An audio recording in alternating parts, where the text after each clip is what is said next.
নগরীর অবস্থা ভালো না, আমাদের বাবা মুসলিম বিন আকিলকে কুরবানি করে দিয়েছে, আমরা দুই ভাইকে খুঁজতেছে, রাস্তা পাই না, কোথায় যাব? হুসাইন যেন কুফায় না আসে, খবর নিয়ে যাও। এভাবে একদিন এক রাত, 2 দিন 2 রাত, 3 দিন পার হইয়া 3 রাত্রের বেলা দুইটা ভাই একটা খেজুরের বাগানের মধ্যে বসেছিল। রাত্রে দৌড়াবে, মদিনায় যাবে, কিন্তু পেটের খিদা, পানির পিপাসা, আর হাঁটতে পারে না। ছোট ভাইটা বড় ভাইয়ের গলায় ধরে কাঁদতেছে, ভাই কলিজা শুকাইয়া গেছে রে, একটা কাজ সামনে যাইতে পারবো না। দুইজন গলাগুলি করে খেজুরের বাগানের মাঝখানে ঘুমিয়ে গেছে। এই খেজুরের বাগানের মালিকের নাম ছিল হারেস। হারেস নিজে ও তরবারি লইয়া ঘুরতেছে। সকালবেলা হারেসের বিবি যাই বাগান দেখবে, যাইয়া দেখে বাগানের মাঝখানে সাপ বিচ্ছুর ভয় থাকে, কিন্তু এই ভয়ের মাঝখানে দুইটা পূর্ণিমার চাঁদের মতো সন্তান ঘুমাইয়া রইছে। আস্তে আস্তে কাছে যাইয়া ছোট্ট ভাইটার মাথায় হাত দিলে চোখ খুলে দেখি কুফার মহিলা।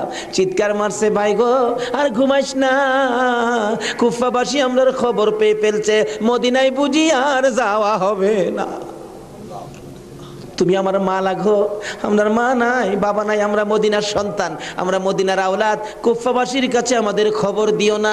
মহিলাটা বলতেছেন, মহিলাদের মায়া বেশি, আয় বাবা তোমাদের তালাশে, আমার স্বামীও ঘুরতেছে, এখানে থাকলে কেউ না কেউ তোমাদেরকে দেখে ফেলবে, আসো আমার বাড়িতে নিয়ে লুকাইয়া রাখি, সন্ধ্যা হলে আমি নিজে মদিনায় লইয়া যাইব। মা বোনেরা, এমন একটা ভালোবাসা দাও না গো এই মহরমের চাঁদে।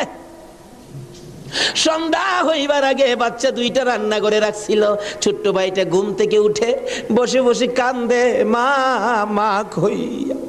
বড় ভাইটা ঘুম থেকে উঠে ডাকে, কান্দিস না রে, কান্দার আওয়াজ শুনলে আমাদের জীবন থাকবে না।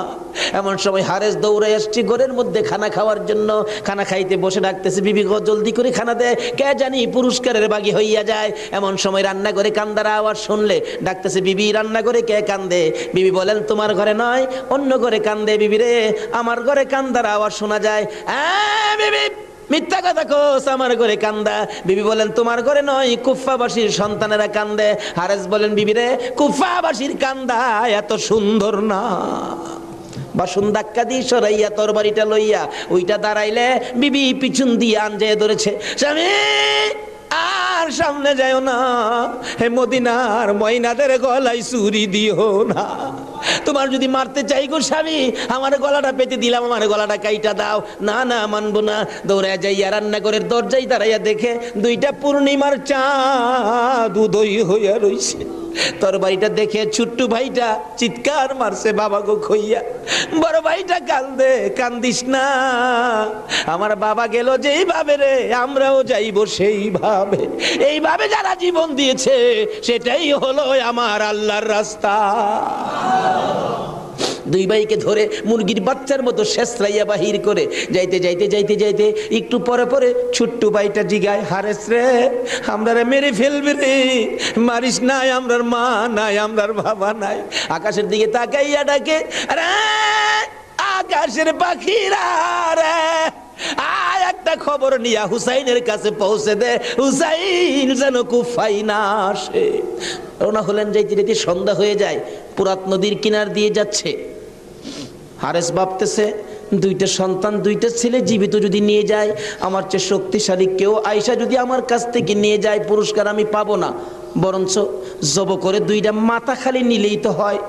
দুইটা ভাইকে জব করার জন্য প্রস্তুতি নিলে ছুরির দিকে তাকাইয়া তাকাইয়া বাচ্চারা কান্দে। ছোট্ট ভাইটাকে জমিনে শোয়াইছে, গলাটা কাটবে, লাফ মেরে উইটা গেছে। বড় ভাইটাকে শোয়াইছে, উইটা গেছে।